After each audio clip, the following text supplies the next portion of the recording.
This happened to me a while back, a memory that still haunts my dreams to this day. We were a group of friends, Sarah, Mark, Alex, and me, Tom. We had all grown up together, always seeking out adventures to satisfy our thirst for excitement. So, when the idea of a camping trip deep in the woods was brought up, we jumped at the chance. Little did we know, the forest we were about to enter held secrets darker than the shadows that danced among its trees. We arrived at the forest on a sunny afternoon, our excitement palpable. The trees stood tall and majestic, their leaves rustling in the gentle breeze. We set up camp near a serene lake, the water glistening like a mirror. Everything seemed perfect, the weather, the company, and the promise of a memorable adventure. As night fell, we gathered around the campfire, the crackling flames casting flickering shadows on our faces.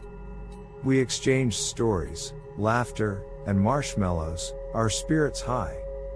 But as the fire's warmth began to wane, an unsettling feeling crept over me, like the forest was watching, waiting.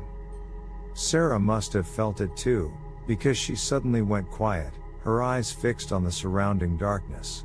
"Did you hear that?" she whispered, her voice trembling. We all fell silent, straining our ears. And then, we heard it, a faint, distant sound that made our hearts skip a beat. Footsteps. Footsteps that were approaching our campsite. Mark grabbed a flashlight, and we followed its beam into the forest, our hearts pounding in our chests. But the footsteps seemed to dance just out of reach, leading us deeper into the trees. Panic gnawed at the edges of my mind, but curiosity kept us moving forward. We stumbled upon a narrow path, barely visible in the dim light. The footsteps grew louder, and we quickened our pace. The path twisted and turned, the undergrowth growing thicker with every step. It was as if the forest itself was closing in around us, swallowing us whole. Suddenly, the footsteps stopped. We found ourselves in a small clearing, the moonlight filtering through the trees. And there, in the center of the clearing, was an old, weathered cabin. Its windows were shattered, its door hanging off its hinges. It looked like something out of a horror movie, the kind you tell stories about around a campfire. Alex was the first to speak. "Should we go inside?" His voice wavered, uncertainty written all over his face.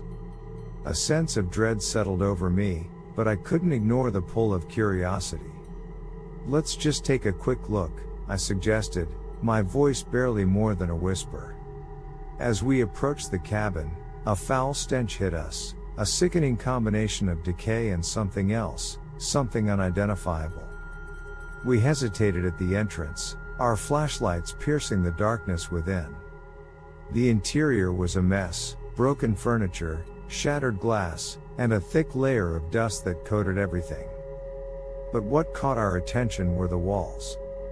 They were covered in strange symbols, etched into the wood with an almost frenzied hand.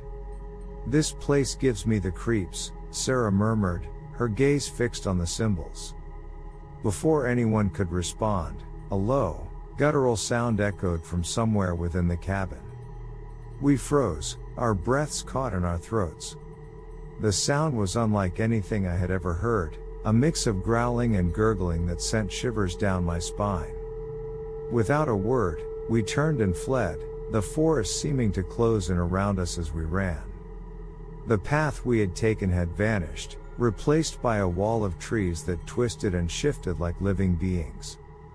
Panic surged through me, my heart racing as we stumbled through the underbrush, desperately searching for a way out. Hours passed, but the forest showed no sign of releasing its grip on us. Our flashlights flickered, their batteries draining with every step. And then, just as hope was fading, we stumbled upon a clearing. A clearing that looked familiar, a clearing with a cabin. We stared in disbelief, our minds struggling to comprehend what we were seeing. How had we circled back to the same place? It was as if the forest was toying with us, leading us in circles like helpless prey. Exhausted and terrified, we huddled together in the clearing, our eyes scanning the darkness for any sign of movement.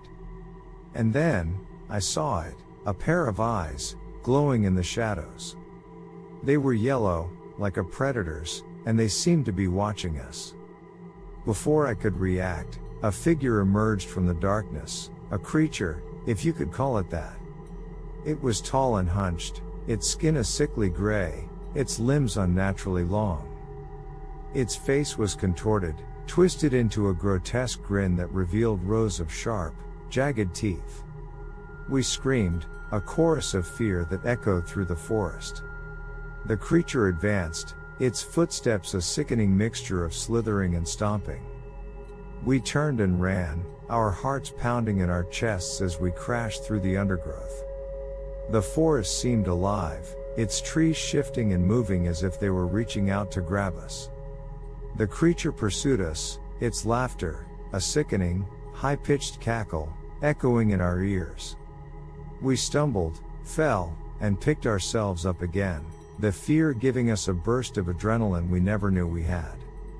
Just as we thought we couldn't run any longer, we burst through the trees and into the moonlit clearing where our campsite should have been. But our campsite was gone, replaced by a desolate expanse of twisted, gnarled trees that stretched on forever. We stopped, our chests heaving, our bodies covered in sweat and dirt. The creature had vanished, but the forest remained, a maze that seemed to have no end. And then, we heard it, a whisper, faint and distant, but unmistakable. "Welcome to my domain," the whisper seemed to say, carried on the wind that rustled the leaves. Terror seized us once more, and we ran, the forest seeming to warp around us as we fled. We ran until our bodies gave out, until our screams turned into exhausted sobs. And then, finally, we stumbled upon a road that led us out of the nightmare we had found ourselves in. We returned to civilization, changed in ways we couldn't fully comprehend. We tried to tell our story, to warn others of the horrors that lurked within that forest, but no one believed us. The forest was deemed safe, a place of beauty and serenity. But those of us who had experienced its horrors knew the truth. The forest held secrets, secrets darker than the shadows that danced among its trees.